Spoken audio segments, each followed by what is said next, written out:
Hello everyone, this is Al-Fadi and I'd like to welcome you back to another episode of this exciting series that we've decided to call Gibson's Latest Discoveries for obvious reasons. Our brother Dan Gibson has been definitely doing a lot of groundbreaking discoveries as it relates to the questionable origin and history of Islam as we know it. And in last week we talked really briefly about the name of the God of Islam and a possible origin for that. Today we're going to continue to unpack this, and we will address, of course, the famous shrine known as the Kabbah, and we'll continue from there. Jay, thank you again, as always, for joining me. Something interesting, by the way, that I want to touch on. Last week, of course, you talked about Allat, and that's the feminine name for the goddess, who supposedly is the wife for Al-Ilah, who is the name for what we know as Allah. But doesn't this indicate a polytheistic God versus the monotheistic God that we keep hearing about? I knew you would go to that. I knew that you would probably put two and two together, and you're correct. If Allah, Ilaha, which is generic title for Dushara, the formal name of God, we have the same thing in the Bible for our God. Yahweh is his personal name, but his generic title would be Elohim, or Eloha, plural, or Eloi, my God, singular. So therefore, we have the same thing in Hebrew. The same thing exists, and we know that Eloi or Eloha, Elohim, would be the generic title for Yahweh. So because of that, we can see why when you have Dushara as the formal name, the personal name for God, there's that temple that we showed of Dushara. His title, Ilaha, as we know, when you put the definite article, becomes Allah, the God. If that is the case, then Muslims always put one finger up. They always say one finger whenever they're doing their videos, the oneness of God. This is Tawheed. This is to say Tawheed. God is one. He is only one. If he's only one, then they better not use Allah. They better want to get rid of Allah. They better get rid of Ilaha, because that Dushara has a wife, Aluza, whose temple we saw on the map. And also we saw her images, Alat, which is the generic for Aluza. So God has a wife. And I would argue the very passage or the very chapter that our Muslim friends always use, chapter 112, Qul huwa Allahu ahad, there is no God but Allah. The word ahad meaning one of, not an absolute one. So he's competing with other gods, and he's declaring that I am the one. Doesn't he also say we all the way through? Oh, absolutely. Does he refer to himself in the plural tense all the way through? We've always wondered what that was. Could that be that it's referring to him, he and his consort, which goes against chapter 6, verse 101, says God has no consort? Well, it looks like there's a huge confusion. There's a huge contradiction. And also, isn't this by nature a commitment of shirk? It's committing the shirk, the unforgivable sin, where you cannot equate anybody else with God but God must always remain one? That's right. But at best, he has a multi-person here. He's a multi-person God. You cannot argue with me and tell me he's one. No longer. Exactly. You better put two fingers up. At least. No longer one. Two. Yeah. 1, 2. Now, the thing is, more than that, can you then also see that they have got, whoever wrote the Quran, it looks like they're influenced by the Nabateans. They're influenced by Petra, which also pushes this up into Petra much more so. And it also suggests they have got not only a polytheistic God, they have got a pagan God. That's right. I thank God for the Bible. We don't have that problem. We do not have a pagan God. The Bible exposes pagan gods all the time. It says very clearly, remember, Muslims always like to go and take me back to Deuteronomy 18, and they say this is proof that Muhammad is there because he's right there in Deuteronomy 18, where God, in verse 17, Yahweh, there's his name, Yahweh says to Moses, I will send someone like you from amongst your brothers. That must be the Israelites. But then he says, beware of anybody who comes in the name of other gods. And if he does not come in the name of mine, doesn't come in my name. What's his name? Look at verse 17. Yeah. Yahweh. If he comes in the name of other gods, put to death. Verse 20. What does he say? Put to death. Must be put to death. Right. Therefore, if we're going to follow the Bible, which I do and which you do, if they want to go to Deuteronomy 18, verse 19 and verse 20, read all three verses together, we're to put to death anybody that comes in the name of other God, especially if that God is polytheistic, as we now know Ilaha is with Alat, and we also know that God is pagan, and therefore we're not to have anything to do with Allah. And it goes back to the argument I said, recognizing that just calling him Ilah is really not defined. When you add the definite article al, making it Allah, now you're making it sound like He is the one. The one. But still doesn't negate the fact that He represents a team of gods. Certainly Yeah. another one who is His wife, Alat, who is also known as Aluza. Now, what I want to do now is move into the next area, and that is the pilgrimage. You have done the pilgrimage. That's why it's so good to have you here, because I want you to really unpack this for us. You were a Muslim. You lived very close to Jeddah. You were right there in the Hijaz. So you come from the same area. Supposedly that this is all gone. So when you did the pilgrimage, you went to the Kabbah, did you not? Yeah, you have to start there, really. You go there and you do certain rituals, of course, and from there you can go then that night, or at least first thing in the morning you would end up going, depending, of course, on traffic, and it gets extremely crowded. You would go to Mount Arafat. Supposedly that's where after the fall, Adam and Eve ended up meeting. That's why it's called Mount Arafat, the place where they ended up reuniting. And you will stand there, all day, technically speaking, and, praising God and shouting, certain rituals. And then at nighttime, of course, you will go from there. And then the next morning is the beginning of what we call the Adha, celebration, the sacrifice celebration or feast, or the feast of the sacrifice. In memory of who? Abraham wanting to offer his son as a sacrifice. So you Ishmael. start by slaughtering, basically the lamb for what? For the forgiveness of sin, technically speaking, on behalf of yourself and your family. And then you go from there to Muzdalifah, which is Mina, basically, and you start, the action of throwing stones at the pillars that represent Satan, supposedly trying to tempt Abraham not to take his son for sacrifice. That's at least one theory. There's so many other theories about that, and you do this either one day, and then you have others doing it, the other days, or you can do all of them in 3 days, and then you close by coming back to, technically speaking, at the end, of all of that to Mecca and the Kaaba once. So those are the stages. They take about 3 days. I'm summarizing it basically Yeah. in general. Now, what's fascinating, Gibson has looked at this, and he says, what's fascinating, you can find every one of those stages in Petra. And what's more fascinating, they actually fit Petra better than they fit Mecca. Right. So what does he do? Well, let's look at the Kaaba. Let's put up there the Kaaba that you see there. This is the Kaaba in Petra. And you can see it's got a little mihrab there. Well, we don't know if he's put that mihrab there, but that could have been put in at a later date. What we do know is that Kaaba, when you look at the dimensions of that Kaaba, you will see that it fits exactly to the dimensions that Azraqi refers to in the traditions when he refers to the dimensions of the Kaaba.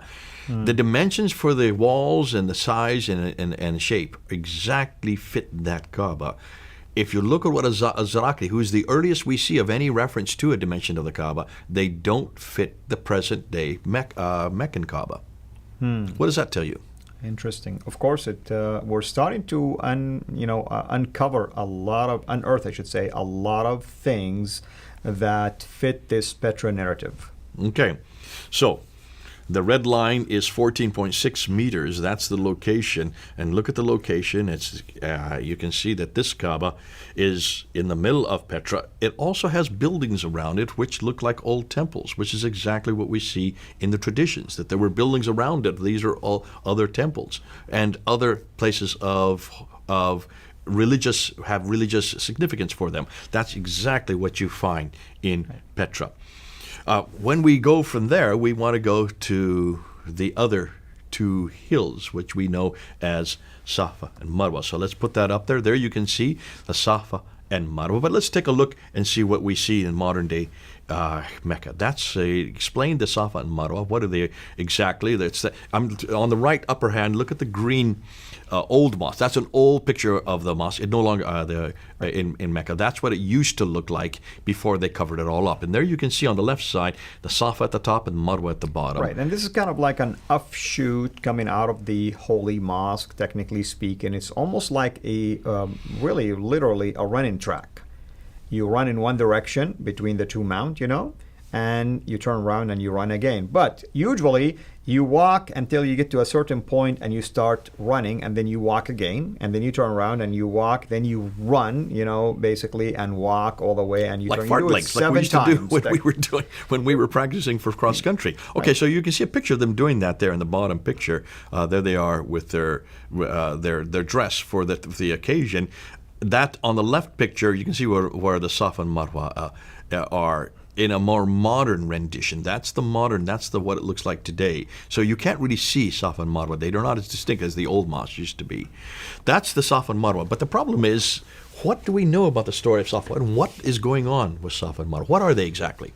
Well, the tradition says that they used to be lovers, and because they ended up desecrating this holy place by having an affair in there, God cursed them and petrified him, basically. One was petrified on one mount and became that one mount, technically, or named after that person. And then the other one also either was in that place or named after him as well. Okay, but and then the tradition goes on to refer to Hagar. Yes, where we get to the running part of things is that Hagar, technically speaking, and Ibn Kathir, by the way, talks about this as well, along with other commentators, and Ibn Abbas says that she was there in that area. She had her baby son, Ishmael, with her, and he was crying, he's thirsty, and she really left him over there and walked away from him because she couldn't bear, watch him, being going through this pain of thirst. And she found this mount, one of them. She went up that mountain to look at the valley to see if there is any water. Makes sense, And, I used to when I grew up, they would tell me she would see a mirage because it was so hot, obviously, and she thinks there's water in there. So she would go down the mountain and run towards what she thought the water is, and she discovered, to her disappointment, there is nothing in there. So she goes up the other mountain and looks the same way, and she did that 7 times, and that's where the tradition comes from. Okay, so that's where they wrong back. It's to commemorate what happened to Hagar in the desert as she's driven out because of this animosity between Ishmael and Isaac, or animosity between Sarah and Hagar. Right. So that's to commemorate that. Correct. Now, what's fascinating, are there mountains there? When you go to the actual location that we're showing here on the screen, this offshoot that is coming out of the Holy Mosque, there is no mountain. There's like a pieces of rock that appears to be part of a mountain, but there is no mountain anymore. You're standing at that level, technically. I would argue if you want to climb that, maybe we're talking, let's say, I will say 10, 15 feet, maybe 20. That's about it. It's not a real mountain, just a side of a mountain. And I'm sure we can find images of this. Anyone can go and Google these things. Okay. Now, so it's not really a mountain on either side, is it? It's just a few rocks. Exactly. Which could have been transported there, which could have been put there recently. Well, it could be natural in there anyway. Either way. Well, good old Gibson, Dan Gibson, I think he said he's been 50 times to Petra as he's been doing his discoveries. He's still going back to Petra. He has found where Safa and Marwa are, and there's a picture of it on the right. And what's fascinating, there is now a Christian church and a temple, an old temple that predate Islam, and that the Christian church that is Byzantine church that are on that same mountain. 2 completely different mountains. We only have a picture of one of them here that exactly fit what we're looking for. These are mountains, not just a few little rocks. And you see a valley between them. There's a valley over to the other mountain on the other side. Exactly what you would expect if it was the story of Hagar. And that would be where Hagar would have been. She would not win way down 600 miles further south. How did she get 600 miles? How did she walk 600 miles further south all by herself with the sun? This is much closer. This is right next door. This would be exactly where Abraham comes from. And so you can see, as we saw it earlier, when Abraham comes to her, he then talks to her. Why would he be doing way down in Mecca? He would be much further, further north. There were routes that are identified for her to take on her way to Egypt, and this would have been on the way. Okay. When we come back in the next episode, what I like to do is continue this. I like to go then with the Zamzam well, and then I would like to also go with the Jamarats, or the Muzdalifa. Basically. The stoning and the Muzdalifa. Muzdalifa. So I like to go in and unpack those. But for now, you can see already 2 of the stages that we're looking at. The Kabbah, where they circumambulate for 7 times, and also Marwa and Safa, where they run back and forth 7. That's interesting. 7, the number 7. Why is that significant? There's a lot of things, here about number 7. You circumvent around the Kabbah 7 times, you run 7 times, you do the stoning 7 times. 49, 72, all multiplications of 7. That's right. So there's something about 7, and that we would love to ask and see what the significance is. That's the Jewish perfect number, isn't it? It is. Looks like there has been some influence from Judaism, as we're going to find. Cross-pollination. Look at the prayers in the Quran. There are only 3 prayers. That's the Jewish number of prayers. These other 2 that they've added on to the evening are only found in the 9th century after 870 with Al-Bukhari. So you can see even that proves that this is an earlier rendition for an earlier time, much further north, looks like somewhere in Petra. Right. Well, thank you so much, of course, as always, and I hope everyone is enjoying this particular series. Once again, we called it Gibson's Latest Discoveries for obvious reasons. Hopefully you can join us again next time. Until then, have a blessed day. Thank you for watching. Please like our video, and we encourage you to subscribe to our YouTube channel, Sira International. And be sure also to click the bell so that you receive notifications whenever we upload new videos into the channel. And finally, I like to prayerfully encourage you to become a patron through Patreon. Your giving is much needed and will enable us to produce more and more of videos like this so that we can publish them on a weekly basis. So thank you in advance.